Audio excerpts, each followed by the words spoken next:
This meeting is being recorded. In section 3.2, we're going to introduce this concept of curved arrows and curved arrow notation. So what do these curved arrows show us? In a previous chapter, I introduced the idea of electron movement when we break bonds and form bonds to generate a reaction, right? Bonds have to be broken and new bonds would have to be formed. This is movement of electrons when bonds break and bonds form. So in order to show the flow of this electron density or show this movement, we generally used a curved arrow with a full arrowhead like this to show movement of two electrons. In later chapters, we may see this fishhook notation.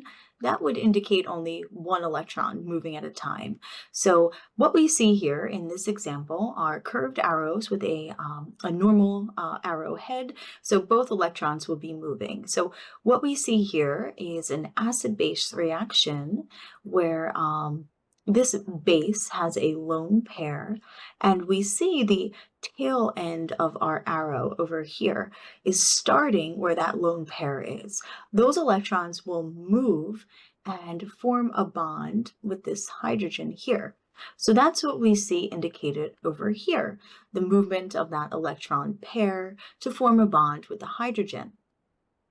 At the same time, the tail end of this arrow here starts on the HA bond in this acid, and those electrons will be moved onto the A over here, the A, which indicates the acid's conjugate base.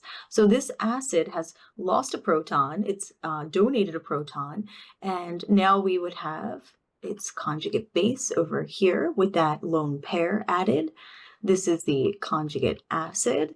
And then over here, we had our original base and acid.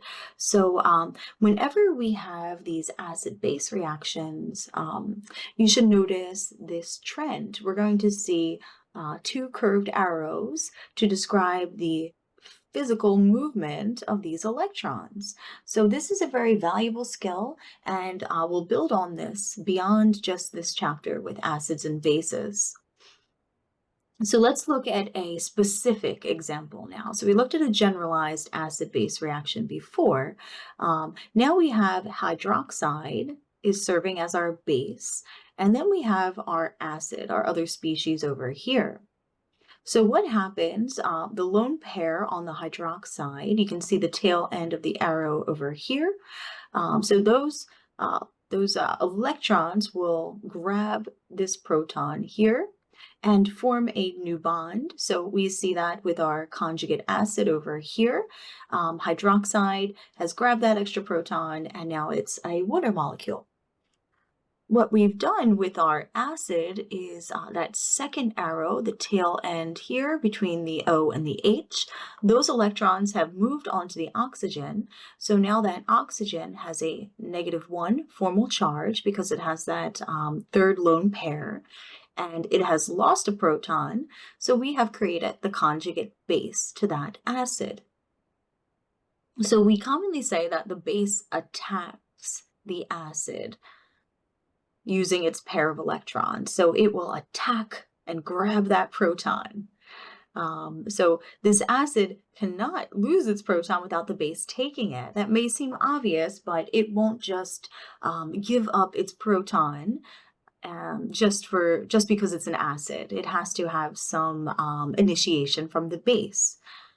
So we see that these two pairs of electrons move simultaneously, and as one bond is forming, the other bond is breaking. So now we can see that there can be multi-steps in mechanisms in reactions. So we have this multi-step reaction mechanism listed here. So we have step 1, we have step 2 here, and then step 3, and we'll be able to see the movement of electrons throughout step 1 to step 2, step 2 to step 3, and so on if we had an even longer mechanism. So let's take a look here. To go from step one to our product, after step one, we see that we have a lone pair on this oxygen here, attacking and grabbing this proton from, this is hydronium. So this will be our acid source over here, and this guy will be working as a base. So then we have, in this second image here, we see what's called loss of a leaving group. We'll learn all these different terminologies, but this is only a single arrow now in this curved arrow. And then we see that we lose water, and now we have this species here, and then we have what we'll learn is called a nucleophilic attack, and then a proton transfer here, rather. So we will grab this proton, and then we have this final product. So keeping track of how electrons move and where they move is very important, and we will build on this skill, and we'll learn more about this in subsequent chapters.